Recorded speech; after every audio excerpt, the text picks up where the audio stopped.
don't even know how strong we are until we are forced to bring that hidden strength forward. In the times of tragedy, of war, of necessity, people do amazing things. The human capacity for survival and renewal is awesome. These are the wise words of Chilean-American author Isabel Allende. On Moments tonight, we're going to be talking about people who have survived despite the odds. Welcome to Moments. Yay. Yeah. One of my favorite episodes, you know, when we do talk about I survived, and we bring people who have done just and been in places where I can't imagine, experienced things that I can't imagine, but they're still here, they're resilient. Yes. And a lot of times I find they have a very interesting outlook on life. I guess being close, should I say, near-death experiences, and a lot of survivors will tell you that they saw the light, or they crossed it over to the other side.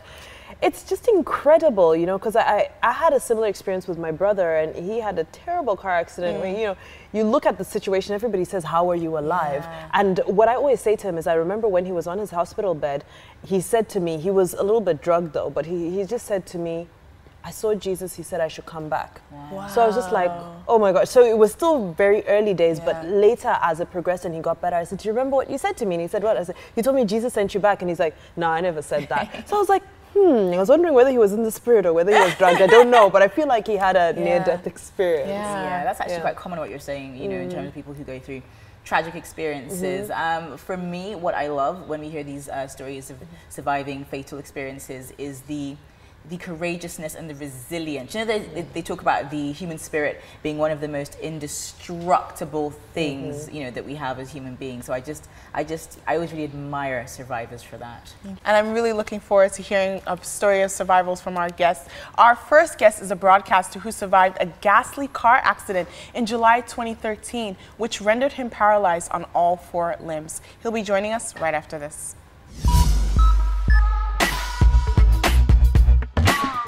Welcome back to Moments Nigeria. Jude Ikegwonu is a broadcaster who had a ghastly car accident, leaving him paralyzed and operating from a wheelchair. He's worked with top broadcast stations in Nigeria, including Channels TV and Nigeria Info FM. He currently records inspirational videos to inspire patients in critical condition while volunteering in hospitals.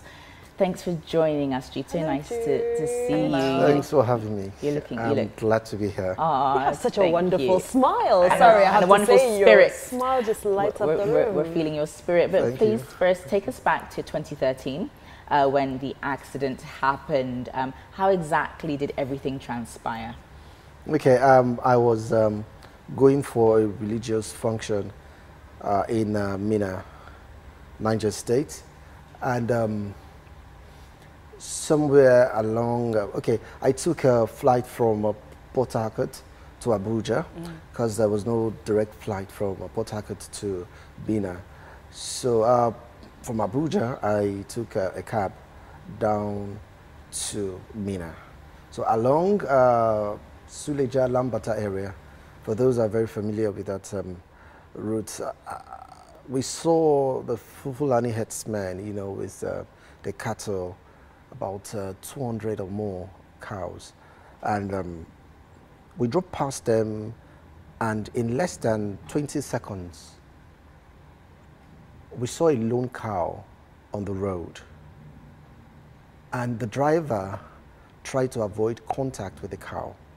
Now the cow was obviously confused, not knowing whether to go forth, backwards, or so the driver, trying to avoid contact with the cow, lost control of the vehicle, and that was how it just happened.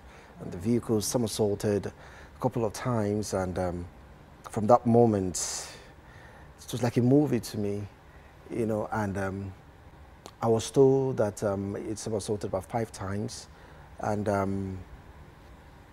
from that moment, I fractured my spinal cord, C5, C6 level, and I became paralyzed. I was told also that at that time, because I was found outside the vehicle after the somersaulting and all of that, someone put the phone on me, and I didn't know who I was talking to. As a matter of fact, then I was still unconscious, but I was told that I was talking. I said several things, but the person I was talking to, unknown to me, was my brother, and I just kept telling him, don't worry, I will not die. I'm a survivor, you know, and I gained consciousness the next day, actually. So all that happened that day, I didn't know. I was just told. I mean, when you woke up and you found out that you were in a hospital and, you know, this accident has happened, and then the doctors tell you that you're now paralyzed, tell me about that moment, you know, because I can't imagine going from being able to be able-bodied and you have a job and you have, you know, you're using your limbs, and now they're telling you that you're going to be in a wheelchair for the rest of your life. It's two main stories, from the time of the accident to how they were struggling to take me to hospitals, and hospitals were rejecting to admit me. You know, so many dramas played out at that time. But up to the next day, now the next morning, while my brother, who had, you know, come to where I was at the time, you know, he was with me on an ambulance, and we're trying to locate the hospital that would accept to, you know, work on my case. It was on that journey that I actually, you know, gained consciousness, and it just came like with pain. I just realized that, oh, I was in so much pain. And from there I was begging him to please tell the driver that I couldn't bear it. So I could remember he had to quarrel with the driver of the ambulance, because he obviously was not just taking it cool. And he had to go very slow, because any movement caused me so much pain. Now, talking about when I realized my condition, it took me weeks to actually understand, then accept. Because yes, I first understood, but I didn't accept it, because to me it was like, what is it? It's not possible to happen to me. And the funny thing is, I've never seen someone in this kind of condition ever in my life. You know, I've seen people whose legs were not working, you know, but not someone whose legs and hands were not working. So I was like, is it possible? How on earth? You know, and then when I would receive calls, you know, not through my phone, because I couldn't talk for a while, for about 3 months before I started receiving calls on my phone. But my brothers, when they would call my colleagues and all of that, I would still be talking to them like, you know, just let me keep this, let me do this, let me do that. You know, still anticipating to go back to work. Mr. Jude, we know you have a lot more to share with us about your very inspirational story of survival and gaining back your resilience and your strength, but we need to take a very short breather right now, after which we'll be hearing a lot more from Mr. Jude about his ordeal.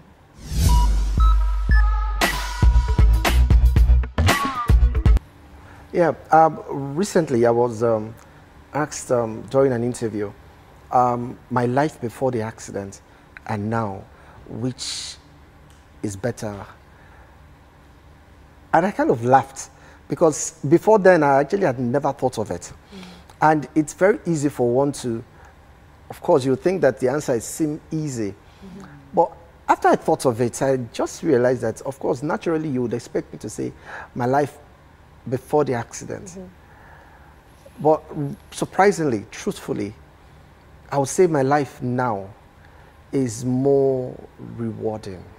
Wow. Yes, because one, I seem to have a better relationship with God now. And now I've come to understand the joy and the beauty in touching lives. You know, there's this inner peace, this joy that exudes you, knowing that you've touched a life. And of course, as a broadcaster before the accident, we're just trying, yes, we're doing one of those things, but I hardly had a direct, you know, impact or something. But now I feel fulfilled. That's really wonderful. It's beautiful. Really, really wonderful. And you know, we'd also like to ask about the cost of the treatment, because I mean, obviously, as you said, it's something you never envisaged happening to you in your life. You're just going about your business, doing what you do. So far from home when it happened as well. Yeah, and it just came completely out of the blue. So in terms of really bearing the cost of the treatment and, you know, all the different associated bills as well, how are you able to deal with that? To be honest, I thank God for my family. I love you guys. I don't know how else to express it. It's just been my family. From day one, yes, I'm grateful to God. Of course, God has been the spiritual force, you know, and aside God, my family has been there from day one to date. So far, when I tell people that in 4.5 years, I've spent over 30 million. They were like, oh, 30 million? How? Why is it possible? And I just smile. More than that, about 40 million now. And it's just been God, my family, and, you know, few friends that have just been there. Few friends, yeah. You need to stress that few right? friends. That's true. You know. So really, my family has just been And amazing. Up to date, is that really, you know, how in terms of survival and everything, is your family the one that really supports you financially? Yeah, to a very large extent. To a very large extent. Mr. Jude, I'm sure there's people out there listening to your story and looking at you and thinking, wow, so courageous, so inspiring. You know, do you need any form of help or support, you know, from where you are now moving forwards? Even if you don't need it, how can we support you? Yes. Even if you feel you don't need it. Okay, first and foremost, I would say help sensitize Nigerians to be helpful to people in this condition, especially employers. I have been, you know, itching and going back to work. Because I believe and I know that I can do it. Yes. But people would just have unnecessary fears, you know. Well, I wouldn't want to blame them, but if only they could just, you know, have a little faith in us. Okay, so if Nigerians could understand a little more and try to empower us. For me now, for me to get back to work, I actually need, you know, to get, you know, stairs climbing wheelchair that can, you know, climb the stairs just like I was carried up here now. I wouldn't need to be carried because it's quite dangerous. You know, I would just, you know, drive my wheelchair up, you know, and some other kind of equipment which are very expensive. For just this, I need about 25 million. You know, I haven't spent so much. You can see that it's really, really huge. So do you have an email address or a way they can contact you if anyone's out there listening saying they want to, Jude they want to help out? Ikegwonu @gmail.com. Okay, because of course Ikegwonu is quite difficult. Let me just spell it out. Okay. Jude, Jude, Ikegwonu. So it's Jude Ikegwonu @gmail.com. You can reach me.